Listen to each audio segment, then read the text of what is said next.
What's up guys, thanks for stopping by, I hope you're doing good. Today's video is all about the plains biome in Valheim. I'm going to try and make this video as detailed as possible without being too long. The main things I want to cover are how to find plains, what kind of wood you can get, what materials are useful for food and mead in plains, what armor materials you can find, what weapon materials are in plains, what the offerings are for the final boss and how to find them, how to find the boss Rune, which will reveal the location of the final boss, the different enemies you can encounter with a few tips on how to deal with them, and finally some tips on how to defeat the final boss. I really hope you find this stuff useful. Let's jump into it. How to find plains. So the first thing you need to know when trying to find a plains biome is that for most seeds there is a relatively large circle around the center of the map with where you start at the middle, and within that circle there is usually no plains. But as soon as you get outside of that circle, plains start to become very common. This isn't 100%, there are some anomalies where you can be closer to plains, but there will always be a general sort of radius with no plains in the middle. All this means is that if you want to find plains, all you really need to do is pick a direction and set off in a boat, and eventually, no matter which direction you go in, as long as you keep going in a straight line, you will find a plains. This is what plains looks like from a boat. You look in for a generally flat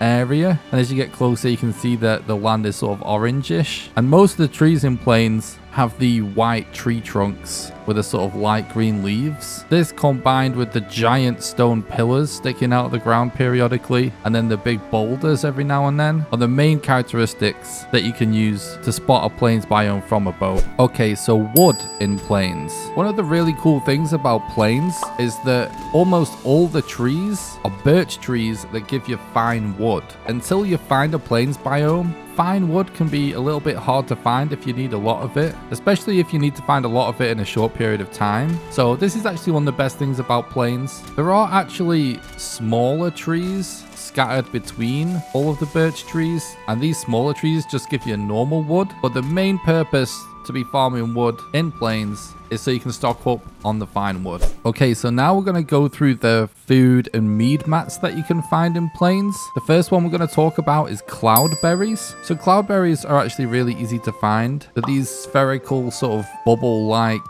plants that stick out the ground with green and purple leaves, and they almost always spawn in pretty large patches, so you normally find quite a lot at one time. But the main reason you want to pick up cloudberries is that with cloudberries, you can actually make barley wine, which grants you fire resistance, which is really important for the boss fight. You can also make Lox Meat pie, which is one of the best food items in the game because it gives you 80 health and 80 stamina with a 4 HP tick. And cloudberries is also used in the medium stamina mead base, and those medium stamina potions are also really useful, particularly when you have a large stamina bar. The next important food material that you find in plains is Lox Meat. You get Lox Meat by killing loxes. The best way to do this is just by using your bow and arrow. Loxes actually have quite a lot of HP, so frost arrows make a lot of sense because they deal a lot of damage, but you can use whichever arrows you want. Loxes are not very dangerous unless you let them get super close, and then they can actually deal a lot of damage, but they're really slow, so it's easy to get out of the way. But anyway, you can actually instantly cook Lox Meat just like you can cook regular meat that you get from boars and deer. So this actually means it's one of the best food items that you can actually prepare really quickly, because all you need to do is kill loxes and then cook the meat. But cooked Lox Meat is actually used in the Lox Meat pie recipe we mentioned earlier, which again is one of the best food items in the game. So the last food item we're going to talk about is actually barley. You get barley from these goblin villages that look like this, and if you want to get to it, you're going to have to clear the village out of goblins. Frost arrows are also really good for this because this is really one of the main parts in the game when you're going to be dealing with large crowds of tough enemies, and frost arrows will actually slow the goblins down. But anyway, we'll talk more about fighting goblins later in the video. Once the village is clear, you then find barley in small patches within the village. It's not 100% that every village will have barley, but it is relatively common. Once you've got barley, you can then use it to make make barley wine that we mentioned earlier, which is super important for fighting Yagluth. Then for the other food items, you're gonna want to turn the barley into flour. In order to do this, you need to build a windmill, and to build a windmill, you need 20 stone, 30 wood, 30 iron nails, and it also needs to be within the radius of an artisan table, and you get the mats for the artisan table by defeating boss number 4. Once you've built your windmill, you place the barley in the front, and then you just have to wait for the flour to come out the back. It does actually take a long time, so this isn't a quick process. You kind of just want to stock up on barley, fill a windmill with it, and kind of do this in batches, because otherwise you're going to be waiting a long time. Once the barley is turned into flour, however, it can be used to make blood pudding, which is a really good food item in the game because it gives you 90 health and 50 stamina with a 4 HP tick. Flour can also be used to make bread, which gives you a lot of stamina. You can also use barley to make fish wraps, which also gives you a lot of stamina with a 4 HP tick.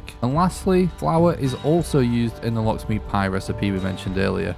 Okay, so now we're going to talk about the armor mats that you can find in Plains. The only armor material in Plains is linen, but in order to get linen, you need to first collect a load of flax. Flax also spawns in small patches within goblin villages, so to collect as much flax as you can, it's also recommended to clear out the village. And once you've got the flax, you need to craft a spinning wheel. To build a spinning wheel, you need 20 fine wood, 10 iron nails, and 5 leather scraps, and it also needs to be placed within the range of an artisan table. Once you've placed your spinning wheel, which will also need to be under a roof, you fill it up with flax, and then after a relatively short amount of time, it will start turning your flax into linen. It's not instant, but it's nowhere near as long as it takes to turn barley into flour. With linen, you can make the padded armor set, which is made with linen and iron. So this includes the padded cuirass, the padded greaves, and the padded helmet. The other armor mat in Plains is the Lox pelt. The Lox pelt is used with 2 silver to make the Lox Cape, and this is exactly the same as the wolf cape. It just looks a little different and it has higher durability. I know I said that linen's the only armor mat, and that's because capes only give you 1 armor, but obviously the frost resistance you get from the Lox Cape is super useful. So now we're going to talk about weapon mats in Plains. The main weapon material in Plains is black metal. The way you get black metal is actually by killing goblins. Goblins drop black metal scrap, and so this means you're gonna have to farm clearing out some villages. But once you get your scrap, that then needs to be placed into a blast furnace. In order to craft a blast furnace, you need 20 stone, 5 sterling cores, 10 iron, 20 fine wood, and this also must be placed within the radius of an artisan table. Once you've built your blast furnace, it just works exactly the same way as a smelter, and once your scrap's done smelting, you'll end up with black metal. With black metal, you can make the black metal pole arm, the black metal axe, the black metal knife, the black metal shield, the black metal tower shield, and the black metal sword. All of these items are really good, but the sword and shield is a good place to start. The next weapon mat is needles. You get needles by killing deathsquitos, and with them you can make the porcupine, which is a type of mace, and you can also make needle arrows. Offerings. So to summon the Plains boss, you're gonna need to find 5 fuling totems, and these spawn on pedestals in goblin villages or inside goblin towers. The boss rune. The Plains boss rune spawns in these Stonehenge-like stone circles. It can either be a large stone circle like this or a small one like this. It doesn't matter if there's only one structure or several structures. As long as it's one of these Stonehenge type structures, the rune can spawn there. The boss altar actually looks like this, which is worth knowing because it's possible that you actually find this before you find the rune. Enemies. Okay, so now I'm briefly going to explain how to kill each type of enemy in Plains. First of all, we've got the deathsquito. I recommend using a black metal shield or a silver shield to block the deathsquito, and then just use any sword to attack. You'll die in one shot. With any of the fuelings, no matter what type it is, you really just want to be going for the parry. Plains seems really hard at first, but parrying is essential here, and once you master the parry, Plains gets a whole lot easier. With shamans, I recommend using a bow and arrow and trying to take them out before they get their shields up. But if they do get their shields up, just keep attacking their shields. You won't be dealing any damage, but the shield will break eventually and then you can deal damage after that. When it comes to dealing with berserkers, I recommend using a bow and arrow to kite them away from any other enemies they might be nearby, because you really just want to fight the berserker on its own. Frost arrows are great for this because they'll actually slow him down as well. I never try and melee these enemies because up close they do a lot of damage. It's also worth noting that when fighting large groups of enemies, it's better to sneak up and just try and kite them away one by one. Also, if you get some sneaky stealth shots in from range with the bow, most fulings will actually die to one shot.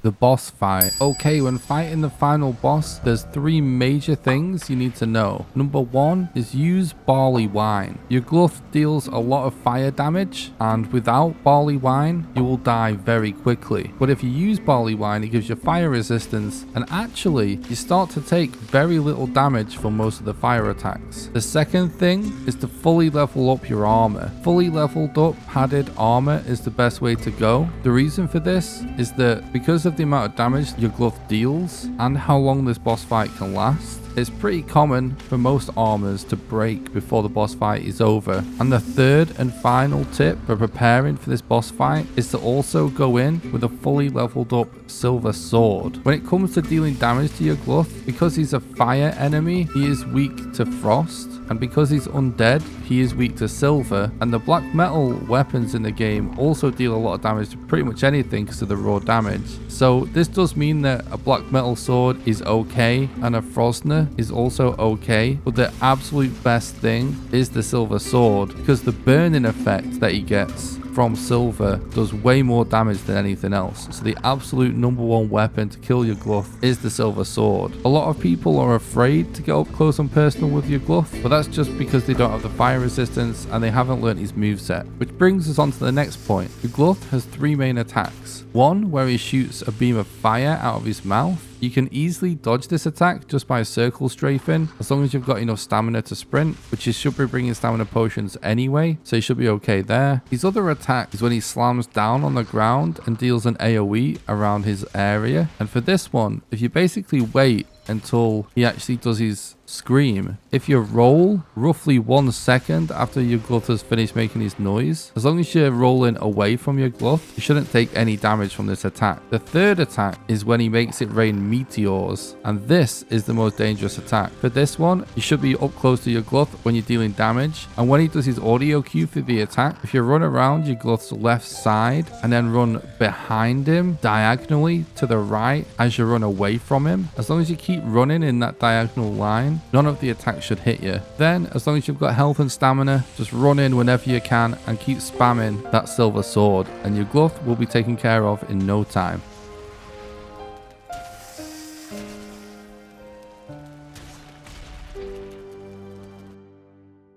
Alright guys, that's just about going to do it for this one. Thanks so much for watching to the end of the video. Don't forget to leave a like and a comment and subscribe for future content. I'm making 1 Valheim video a week right now, so there's plenty more to come. I'm also streaming every single day live on YouTube and Twitch, so drop a sub if you want to watch here. I'll also leave a link to the Twitch if you want to watch there. Also, if you'd like to support the content, I also have a Patreon, so I'll leave a link in the description for that as well. I hope you enjoyed this video, and until next time, have a good one.